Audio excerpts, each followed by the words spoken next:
Terima kasih Tuhan untuk setiap kasih-Mu, untuk setiap berkat yang Kau anugerahkan buat kami dan ajarkan kami ya Yesus untuk kami boleh senantiasa berharap kepada-Mu. Dan ketika doa kami, ketika permohonan kami mungkin belum Kau kabulkan, ajarkan kami Tuhan untuk kami boleh terus setia. Ajarkan kami Tuhan untuk kami boleh percaya bahwa janji-Mu adalah ya dan amin. Ajarkan kami Tuhan untuk kami boleh percaya bahwa janji-Mu tidak pernah gagal. Kau merancangkan yang terbaik buat kami, karena kami percaya waktu Tuhan adalah yang terbaik buat kami. Terima kasih Tuhan, terima kasih. Bila Kau izinkan sesuatu terjadi, ku percaya semua untuk kebaikanku. Bila nanti telah tiba waktumu, ku percaya kuasa-Mu memulihkan hidupku.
Selamat pagi anak-anak, ketemu lagi di ibadah misi di bulan Oktober. Dan kalau kalian masih bisa menikmati kesehatan, kalian masih bisa menikmati berkat Tuhan sampai hari ini, itu semua karena kebaikan Tuhan. Jadi kita mau sama-sama pujikan Tuhan Yesus baik.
Sebaikan untuk orang-orang di sekitar kalian.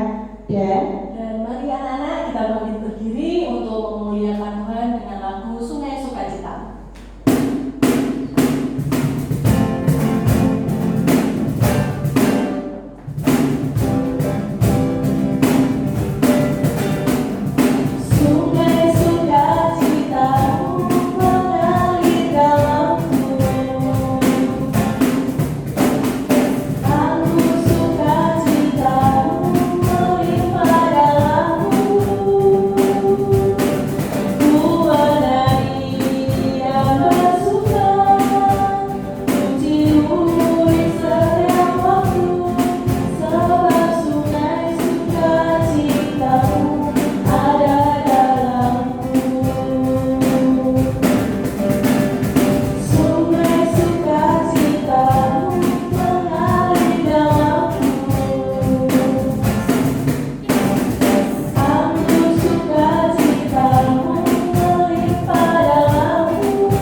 Baik anak-anak, mari kita siapkan hati kita, siapkan akal budi kita untuk mendengarkan firman Tuhan. Tapi sebelum itu, marilah kita pujikan pujian, siapkan hatiku Tuhan.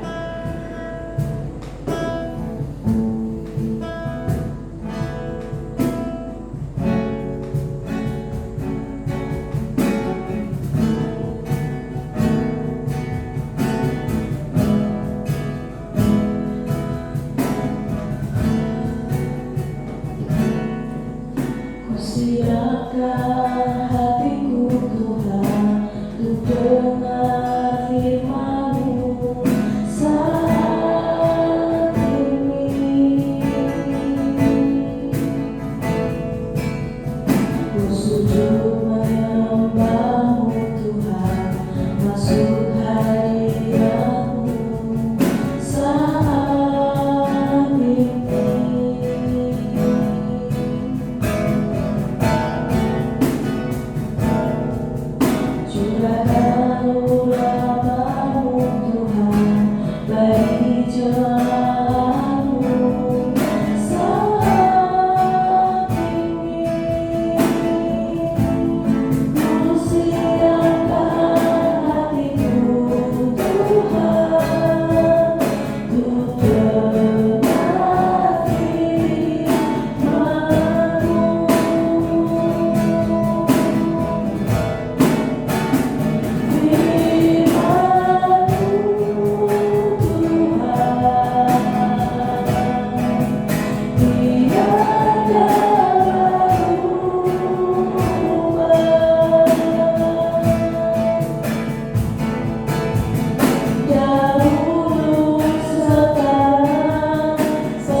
sujud menyembahmu Tuhan, masuk hadiratmu saat ini. Surahkan urapanmu Tuhan bagi jemaatmu saat ini.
Ku siapkan hatiku Tuhan, ku menanti firman-Mu.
Baik, selamat pagi anak-anak semua serta orang tua yang di rumah.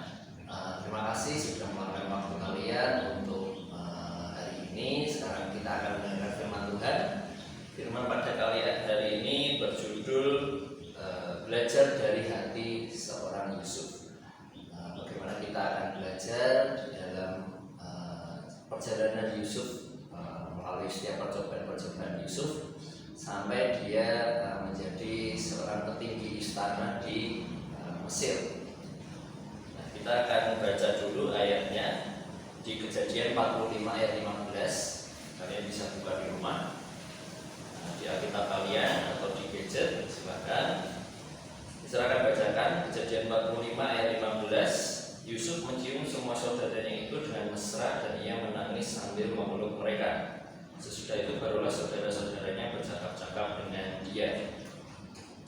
Jadi di sini kita akan belajar bagaimana kisah Yusuf yang dari awal dia menjadi seorang yang dijual di saudara-saudaranya.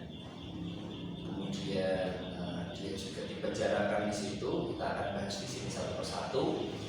Kita akan melihat sejarahnya dulu bagaimana seorang Yusuf yang sangat dikasih oleh ayahnya yaitu Yakub. Mengapa dia sangat dikasih oleh ayahnya? Karena Yusuf lahir di hari masa tuanya ayahnya tersebut. Jadi dia adalah anak ke-12 dari 13 saudaranya. Jadi dia sangat disayangi, dia bahkan dibuatkan jubah yang sangat indah, sedangkan saudara-saudaranya tidak. Nah itu membuat iri dan membuat benci oleh saudara-saudaranya yang lain, kakak-kakaknya. Nah kemudian sampai pada saat itu, kemudian Yusuf bermimpi, ya, dia diberikan talenta oleh Tuhan untuk bisa menafsirkan mimpi-mimpinya. Kemudian saat itu Yusuf bermimpi saat dia sedang dengan saudara-saudaranya, ya, maksudnya saudara-saudaranya, dia bermimpi bahwa dia akan disembah, akan sujud, saudara-saudaranya akan sujud kepada Yusuf ini, dan itu semakin membuat saudara-saudaranya benci. Kenapa kita harus sujud kepada kamu? Kenapa kok kamu yang diistimewakan, dianak-emaskan oleh ayahnya? Itu yang membuat semakin saudara-saudaranya benci. Pada akhirnya Yusuf ini dijual oleh saudara-saudaranya. Kemudian saudara-saudaranya ini memanipulasi kejadian itu. Jadi jubahnya dicelupkan kepada darah hewan dan berkata kepada ayahnya bahwa Yusuf ini mati, gitu ya. Kemudian kita akan belajar yang pertama adalah hati yang penuh penerimaan dari seorang Yusuf. Bagaimana seperti yang Mister jelaskan tadi, dia dibuang oleh saudara-saudaranya, dijadikan budak, dibeli oleh seorang dari Mesir, kemudian dijadikan budak. Nah, di saat itu Yusuf memiliki hati yang lapang dada. Dia bisa menerima di saat masa-masa seperti itu. Bayangkan bagaimana dia dijual, dia dibenci oleh saudara-saudaranya, bahkan dijadikan budak. Tetapi Yusuf memiliki hati yang menerima dengan lapang dada karena dia percaya bahwa Tuhan selalu beserta dengan dia. Bagaimana Yusuf di saat dijadikan budak, dia bekerja dengan sungguh-sungguh. Dia tetap menjadi seorang budak yang baik, dia tetap menjadi seorang pelayan yang baik bagi tuannya, sehingga dia dipuji di situ. Dia dilihat kerja kerasnya, dia dilihat dengan ketulusan hatinya, sehingga tuannya itu senang dengan Yusuf ini. Kemudian dari sini kita belajar bahwa Yusuf bisa menerima kondisi di masa-masa sulit. Terkadang kita sebagai siswa gitu ya, kita dikasih PR aja udah ngeluh, dikasih tugas banyak saja sudah ngeluh gitu ya. Mister, kok ini tugasnya banyak toh, Mister ini kok tugasnya susah toh, Mister ini bagaimana cara menyelesaikannya toh, Mister. Kita seringkali merasa mengeluh tanpa melihat kondisi di sekitar kita, bagaimana kita bisa menyelesaikan itu. Kita harus bisa menerima tugas itu dengan baik, kemudian kita pelajari tugasnya, pelajari materi yang ada untuk bisa menghadapi MOT atau tes bahkan. Nah, kita harus bisa seperti itu, seperti Yusuf, bagaimana hati kita menerima keadaan dalam sekeliling kita, kemudian kita bisa dengan berpikir dengan baik, berpikir dengan jernih, menyelesaikan setiap tugas-tugas yang ada. Seperti juga Yusuf, dia menjadi seorang budak, dia tetap bekerja seperti seorang budak. Itu dia gak ngeluh, aku jadi seperti ini, mengapa nasibku seperti ini. Itu tidak dilakukan oleh Yusuf, tetapi Yusuf memiliki hati yang menerima, memiliki hati yang lapang dada untuk bisa menerima keadaannya itu dan berusaha semaksimal mungkin untuk bisa menjadi yang terbaik di dalam pekerjaannya. Itu yang hal pertama yang harus dipelajari dari seorang Yusuf. Kemudian yang kedua adalah hati yang penuh dengan kesabaran. Bagaimana bisa kita lihat Yusuf yang dibenci oleh saudara-saudaranya, dibuang, dijual, tapi dia tetap sabar di situ. Kemudian dari talenta-talenta yang Tuhan berikan kepada Yusuf, salah satunya adalah bagaimana dia bisa menafsirkan mimpi-mimpi. Ya, di awal dia sudah menafsirkan mimpinya sendiri bahwa saudara-saudaranya akan sujud menyembah dia, itu yang dikira oleh saudara-saudaranya itu menjadi sombong seperti itu, tapi itu adalah kejadian atau berkat yang akan menjadi hikmat di masa depannya. Bagaimana bisa kita baca juga di Kejadian yang dari 37 sampai 50 bagaimana kisah Yusuf, dia menjadi seorang petinggi yang sangat diagungkan oleh Firaun saat itu. Nah, melalui mimpi-mimpinya ini dia belajar, dia dengan sabar ya percaya kepada Tuhan. Melalui talenta yang diberikan ini dia bisa menafsirkan mimpi-mimpinya, kemudian dia bersabar. Saat itu Yusuf dimasukkan ke dalam penjara karena dia difitnah oleh istri Potifar ya. Saat itu nanti kita akan bahas itu. Yang difitnah kemudian dimasukkan ke penjara. Nah, di penjara ada juga seorang juru minum dan juru roti dari Firaun. Mereka dimasukkan juga ke dalam penjara. Kemudian juru minum dan juru roti ini bermimpi masing-masing, tapi tidak ada yang tahu mimpinya artinya apa. Kemudian Yusuf disuruh menceritakan gitu ya, tukang roti dan juru minumnya ini menceritakan mimpimu itu seperti apa. Kemudian Yusuf langsung memberikan artinya. Kemudian terjadilah bahwa juru minum dan juru roti nanti akan dikembalikan ke istana. Kemudian juru minum dan juru rotinya disuruh menceritakan kepada Yusuf mimpi-mimpinya mereka. Dan mereka saling menceritakan, dan akhirnya di akhir cerita bahwa juru minum yang akan nanti ditinggikan oleh Firaun, sedangkan juru rotinya akan ditinggikan juga, tetapi ditinggikan di tiang gantung atau dipasung gitu ya, seperti itu. Dan melalui berkatnya ini yang diterima oleh Yusuf sebagai seorang budak tadi, kemudian dipenjarakan karena difitnah oleh istri Potifar, dia tetap bersabar, bahkan sampai dia meminta kepada juru minum tadi yang sudah diangkat oleh Firaun, yang sudah ditinggikan oleh Firaun, untuk bisa menceritakan bahwa Yusuf ini bisa menafsirkan mimpi-mimpinya.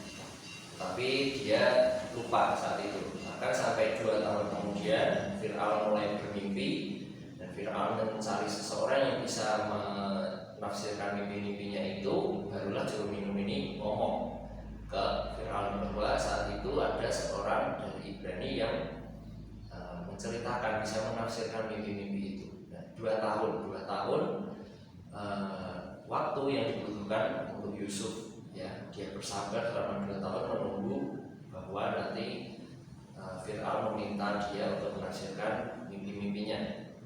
Yang kedua, kita bisa belajar bahwa Yusuf adalah seorang yang penuh dengan kesabaran melalui talenta-talentanya. Kemudian yang ketiga,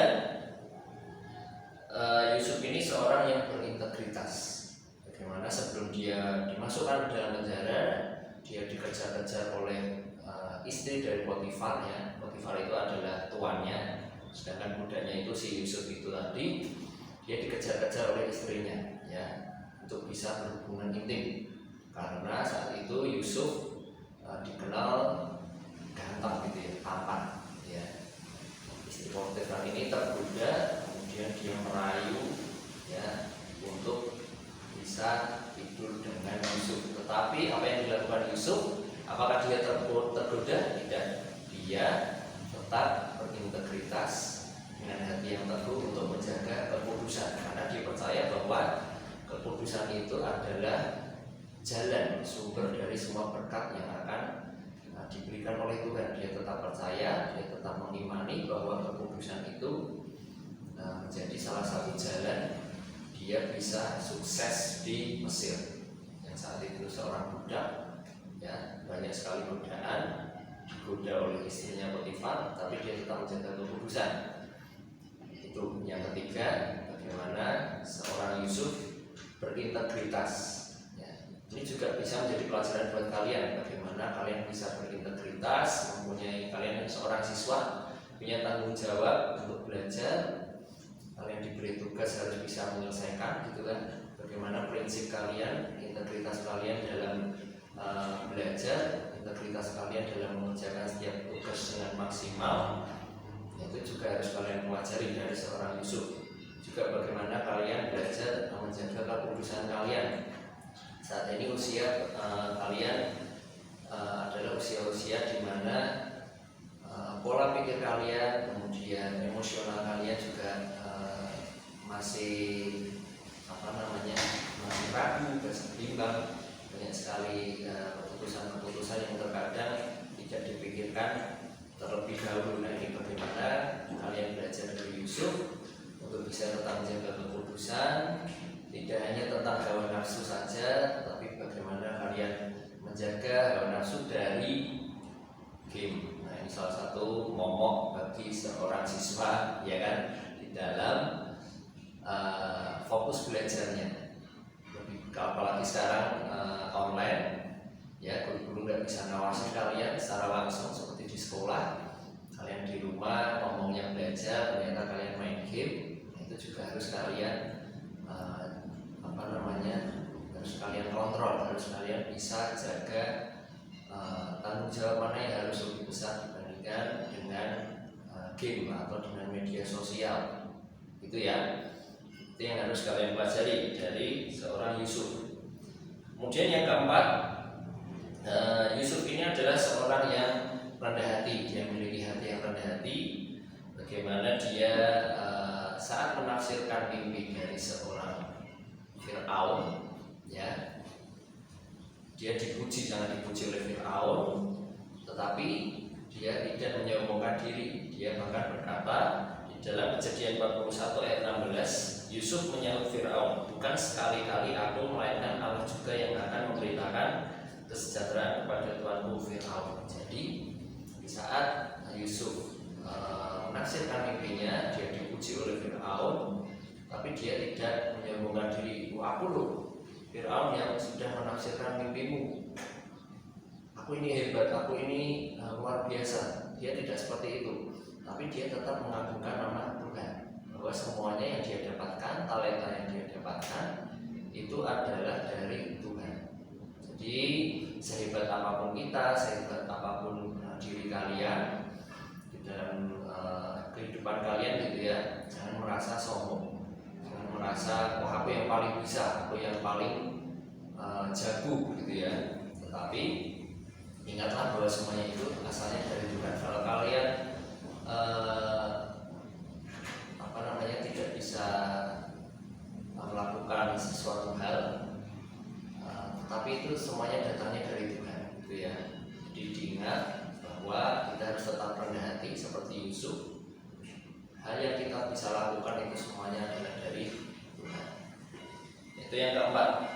Kemudian yang kelima adalah Yusuf memiliki hati yang penuh belas kasihan dan mengampuni. Dua ya, belas kasihan dan mengampuni. Bagaimana seharusnya Yusuf memiliki hak untuk balas dendam, ya, sama saudara-saudaranya yang sudah menjual dia, kepada istri Potifar yang sudah memfitnah dia sehingga dia bisa masuk penjara, ya. Dia punya hak untuk balas dendam, tetapi dia tidak melakukannya karena dia percaya Tuhan yang akan memberikan belas kasihan kepada Yusuf. Sehingga melalui hatinya seperti itu, dia mau mengampuni, terbukalah jalan kesuksesan bagi Yusuf. Jadi tidak membalas kejahatan dengan kejahatan, tapi balaslah kejahatan dengan kebaikan. Dia tetap berusaha menjadi seorang budak yang baik. Kemudian dia walaupun difitnah oleh istri Potifar, dia tetap bersabar di situ menunggu waktunya Tuhan, ya, karena waktu Tuhan adalah yang terbaik. Bukan waktu kita sudah merancang segalanya, tapi waktu Tuhanlah yang terbaik. Kemudian Yusuf saat itu juga kedatangan oleh saudara-saudaranya, ya, yang sudah mengalami kelaparan saat itu karena mimpi dari Fir'aun bahwa 7 tahun terjadi kelaparan dan 7 tahun akan panen, dan saat kelaparan di seluruh negeri, Yusuf yang memiliki talenta dari Tuhan, dia bisa memanage pangan di negeri Mesir itu. Kemudian banyak dari negeri-negeri lain masuk ke Mesir untuk meminta pangan dari Mesir. Dan saat itu Yusuf yang menjadi kepalanya saat itu. Dia ditunjuk oleh Firaun, karena kamu bisa tolong kamu memanage pangan selama 7 tahun ini agar 7 tahun ke depan kita tidak kekurangan. Nah, saat itu saudara-saudaranya juga masuk ke Mesir untuk minta bantuan, tapi saudara-saudaranya nggak tahu kalau ternyata Yusuf yang menjadi kepala di situ. Dia bertatap muka langsung. Jadi 2 kali saudara-saudaranya datang ke Mesir dan dia tidak tahu. Sehingga saat itu karena Yusuf saking rindunya sama saudara-saudaranya, dia tidak dendam, dia tidak marah kepada saudara-saudaranya, tapi malah kangen gitu ya, rindu. Sudah lama nggak ketemu, apalagi dengan adik-adiknya juga, dia rindu.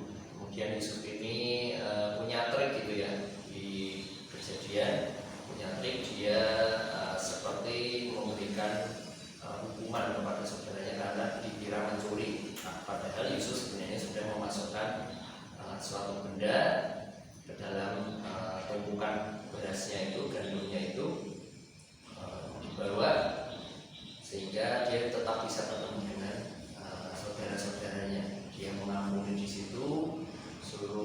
Saat itu semua orang disuruh keluar, hanya saudara-saudaranya yang tinggal dari Yusuf. Kemudian Yusuf mengaku, inilah aku Yusuf yang sudah kau buang.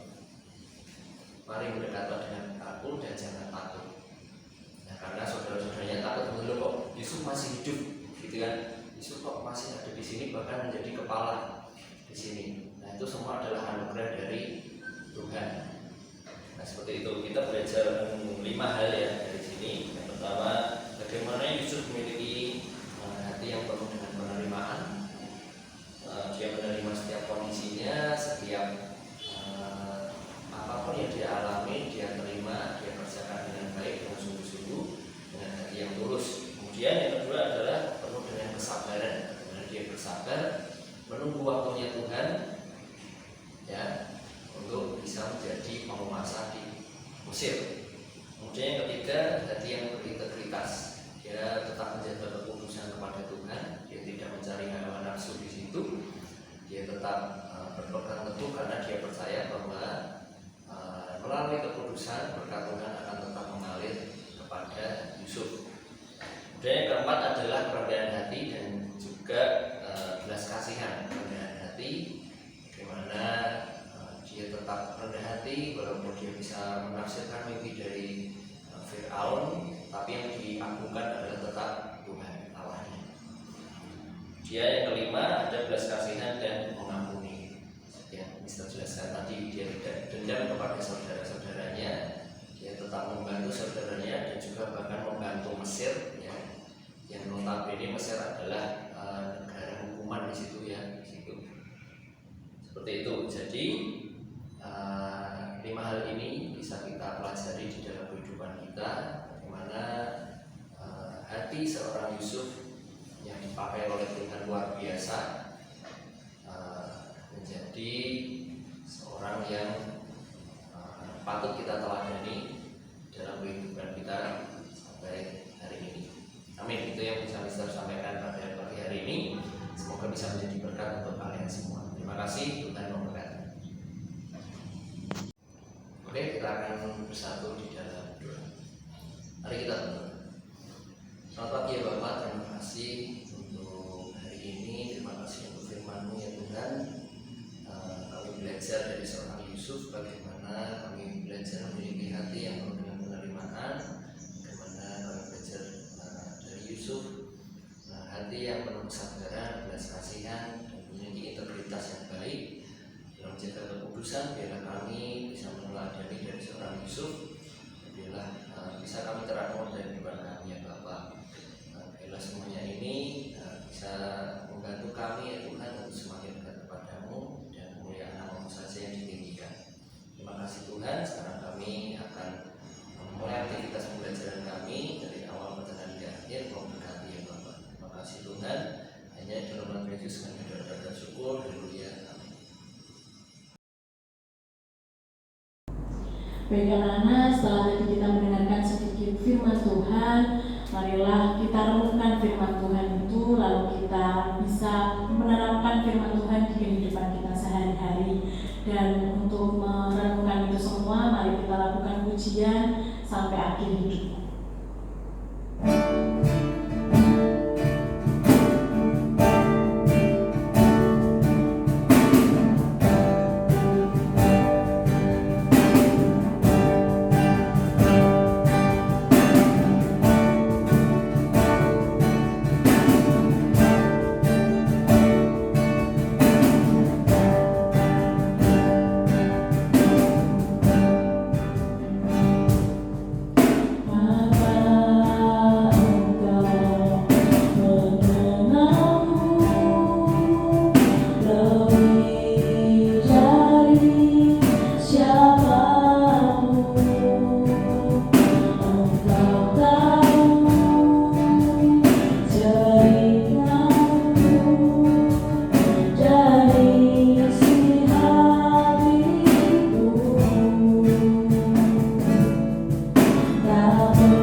hari ini dan mengikuti segala aktivitas kami pada pagi hari ini.